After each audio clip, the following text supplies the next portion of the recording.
नमस्कार दोस्तों, स्वागत है आपका हमारे चैनल मनी माइंड पे। तो इस बजट में काफ़ी चीज़ें न्यू अनाउंसमेंट हुआ है, हालाँकि न्यू नहीं है, उसके बाद कई काफ़ी यहाँ पे सालों से चल रहा है। लेकिन बजट पे ख़ास तौर पे यहाँ पे कई सारे थीम पे फ़ोकस किया गया है, जैसे डेटा सेंटर की बात करें, क्रिटिकल मिनरल्स की बात करें, ये सारे सेगमेंट पे काफ़ी फ़ोकस किया गया है। और तो इस वीडियो में हम लोग यहाँ पे बात करेंगे ऐसे क्रिटिकल मिनरल्स और रेयर अर्थ एलिमेंट के बारे में, रेयर अर्थ मैग्नेट के बारे में, जहाँ पे इस बजट में काफ़ी फ़ोकस किया गया है। रेयर अर्थ यहाँ पे बात करें, अगर मैग्नेट की बात करें तो गवर्नमेंट का यहाँ पे बहुत ज़्यादा फोकस है।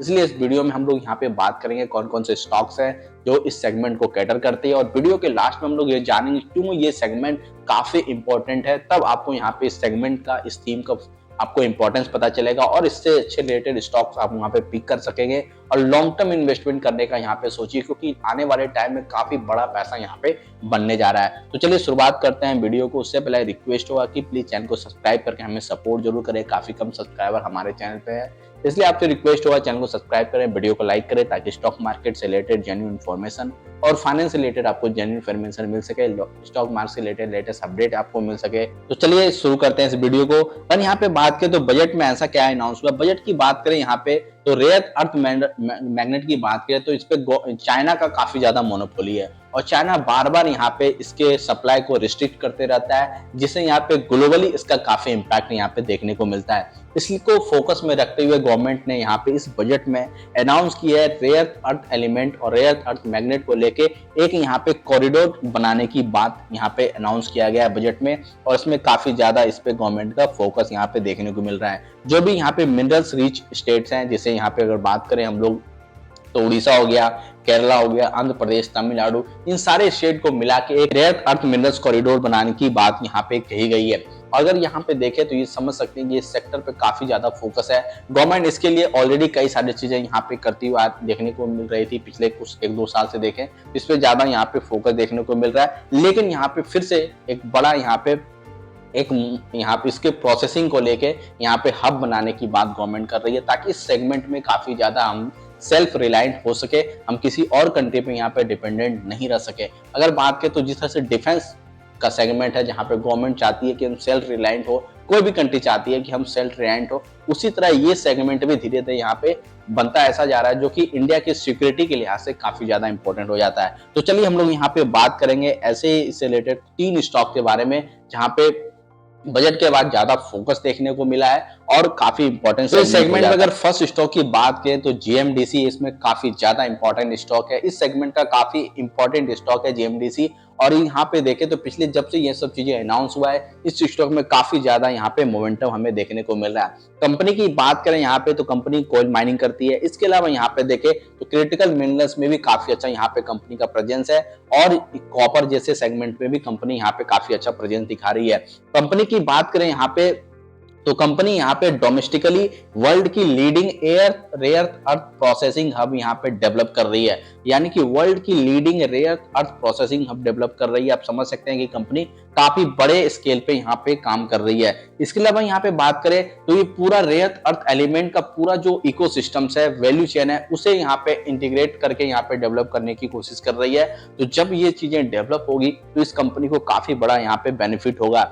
इसके अलावा यहाँ पे बात करें तो फाइनेंशियल 2025 के एनुअल रिपोर्ट के हिसाब से अगर देखें तो जीएमडीसी को नॉमिनेट किया गया department of atomic energy government of India के द्वारा एक माइनिंग लीज दिया गया है, और जिसमें रेयर अर्थ एलिमेंट को लेके, उसके माइनिंग को लेके दिया गया है, वो गुजरात में दिया गया। और गुजरात के ये जो डिस्ट्रिक्ट है उदयपुर डिस्ट्रिक्ट में आता है, जहां पे अगर यहाँ पे बात करें तो वर्ल्ड का लार्जेस्ट रेयर अर्थ डिपोजिट है। तो आप समझ सकते हैं ये, और कंपनी इसको लेके आगे काफी ज्यादा प्रोसेस कर रही है, और ताकि इसे अप्रूवल और भी कई सारी चीजें सिक्योर हो सके। यहाँ पे देख सकते हैं इस सेगमेंट में कंपनी काफी अच्छा यहाँ पे काम करती हुई दिख रही है। इसके अलावा यहाँ पे बात करें अगर इसके फाइनेंशियल फ्रंट पे देखें तो कंपनी यहाँ पे पिछले 5 साल से अगर देखें हम लोग यहाँ पे तो कंपनी का रेवेन्यू लगभग 15.7% से यहाँ पे ग्रो करते हुए दिख रही है। आरओई आरओसी की बात करें तो डबल डिजिट में यहाँ पे आरओई देखने को मिल रहा है। आरओसी भी देखें तो लगभग यहाँ पे डबल डिजिट में 12% के आसपास है, तो काफी अच्छा यहाँ पे माना जा सकता है। और यहाँ पे देख सकते हैं इसका फाइनेंशियल स्नैपशॉट है, कई सारी चीजें आपको यहाँ पे revenue profit, net profit margin, ये सारी चीजें यहाँ पे देखने को मिल रहा होगा। तो समझ सकते हैं ये सेगमेंट का सबसे इंपॉर्टेंट स्टॉक है और यहाँ पे फोकस है, तो आप इस पे जरूर फोकस में रखिए इस स्टॉक को। नेक्स्ट अगर देखें तो यहाँ पे हिंदुस्तान जिंक जब से सिल्वर का प्राइस बढ़ा है तो ये स्टॉक काफी ज्यादा मोमेंटम है। हिंदुस्तान जिंक की बात करें यहाँ पे तो ये लीडर है क्रिटिकल मिनरल सेगमेंट में।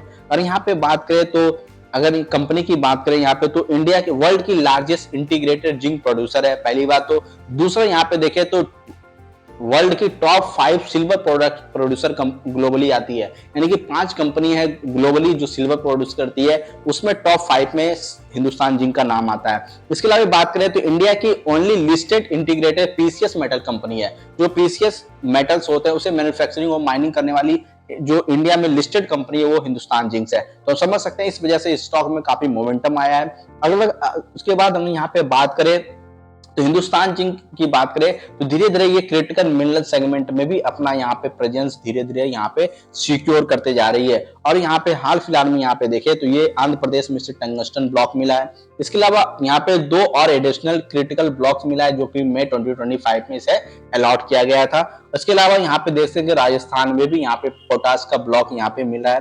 रेयर अर्थ एलिमेंट की बात करें तो यहाँ पे उत्तर प्रदेश में इसे अलॉट किया गया है। तो कई सारे सेगमेंट में इसे ऑर्डर यहाँ पे मिलते हुए दिख रहे हैं। हालांकि अगर यहाँ पे बात करें तो इसके जो चेयरमैन है वो उन्होंने बताया कि हम रेयर अर्थ सेगमेंट में, क्रिटिकल मिनरल सेगमेंट में काफी जो कई सारे और कंपनी ग्लोबल प्लेयर्स के साथ पार्टनरशिप कर रहे हैं ताकि हम एडवांस टेक्नोलॉजी, एआई और ड्रोन बेस्ड एक्सप्लोरेशन में काफी आगे आ सके। तो समझ सकते हैं कि रेयर एलिमेंट में ये कंपनी भी आने वाले टाइम में अच्छा यहाँ पे करती हुई दिख रही है। फाइनेंशियल फ्रंट पे बात करें यहाँ पे तो कंपनी का रेवेन्यू अगर पिछले 5 साल में देखें लगभग 13% के सीआर से यहाँ पे ग्रो करती हुई दिखी है।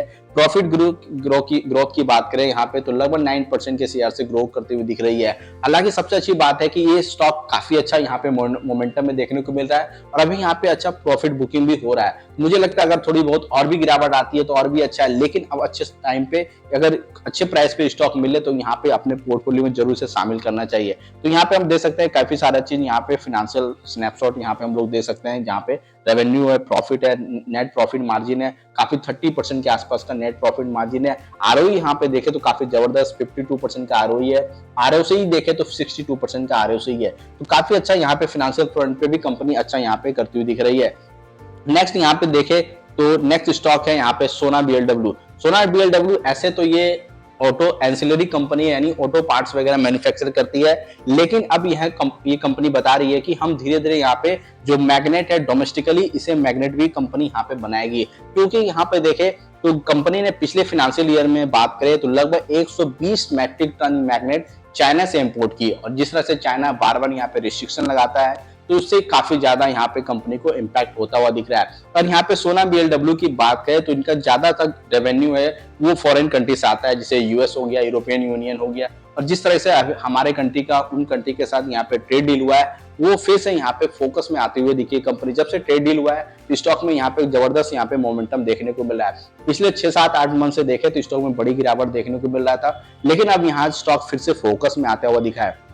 तो यहाँ पे बात करें पिछले 5 साल के रेवेन्यू ग्रोथ की तो यहाँ पे देख सकते हैं लगभग यहाँ पे 28% के आसपास रेवेन्यू ग्रोथ देखने को मिल रहा है। प्रॉफिट ग्रोथ की बात करें तो लगभग यहाँ पे 10.7% के सीआर से प्रॉफिट ग्रोथ होता हुआ दिखने को मिल रहा है। आरओई की बात करें यहाँ पे तो लगभग 16% है, आरओसी की बात करें लगभग 21% है। तो जबरदस्त तरीके से यहाँ पे रेवेन्यू और प्रॉफिट में यहाँ पे ग्रोथ देखने को मिला, और जब से यहाँ पे ट्रेड डील हुआ है और इसका इम्पैक्ट मुझे लगता है 1-2 क्वार्टर के बाद देखने को मिलेगा। तो कंपनी यहाँ पे अच्छे लेवल पे यहाँ मुझे लगता है अभी अवेलेबल है।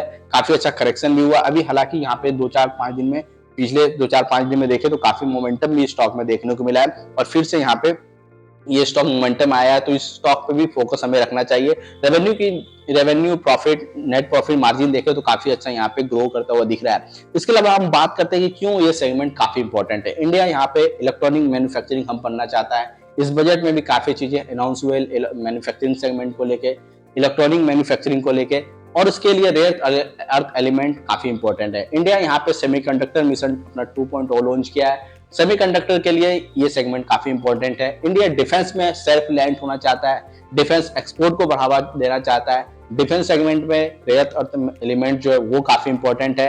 रिन्यूएबल एनर्जी में इंडिया काफी अच्छा करना चाहता है, क्योंकि रिन्यूएबल एनर्जी काफी इंपॉर्टेंट है इंडिया के लिहाज से, उसमें ये सेगमेंट इंपॉर्टेंट है।